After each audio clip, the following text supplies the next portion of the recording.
আবারও কোচবিহার ফের আক্রান্ত বিজেপি নেতা। বিজেপি করার অভিযোগে এক ব্যক্তিকে পার্টি অফিসে ডেকে এনে বেধড়ক মারধরের অভিযোগ তৃণমূলের বিরুদ্ধে।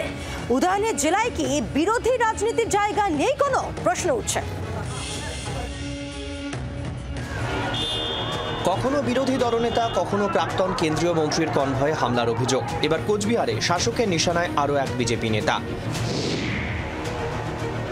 তুফানগঞ্জের বরকুদালি ২ নম্বর পঞ্চায়েতের মানসাই চণ্ডীরপাট বাজারে রবিবার বাজার করতে গিয়েছিলেন বিজেপির বুথ সভাপতি অমৃত দাস।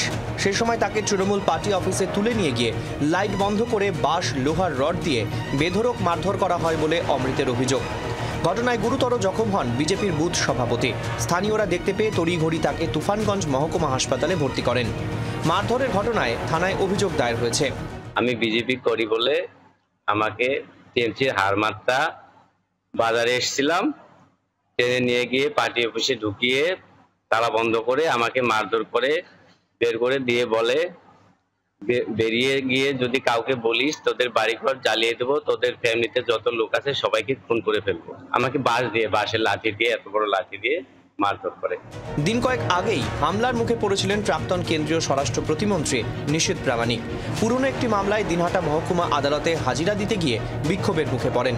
আদালত থেকে বেরোনোর পথে তার গাড়ি লক্ষ্য করে ডিম ও পাথর ছোড়া হয় বলে অভিযোগ। কালো পতাকা দেখানো হয়। তার আগে কোচবিহারেই বিরোধী দলনেতা শুভেন্দু অধিকারীর কনভয় লক্ষ্য করে হামলার অভিযোগ ঘিরে উত্তপ্ত হয়ে ওঠে বঙ্গ রাজনীতি। প্রশ্ন উঠছে, উদয়নের গড়েই কেন বারবার আক্রান্ত বিজেপি নেতারা?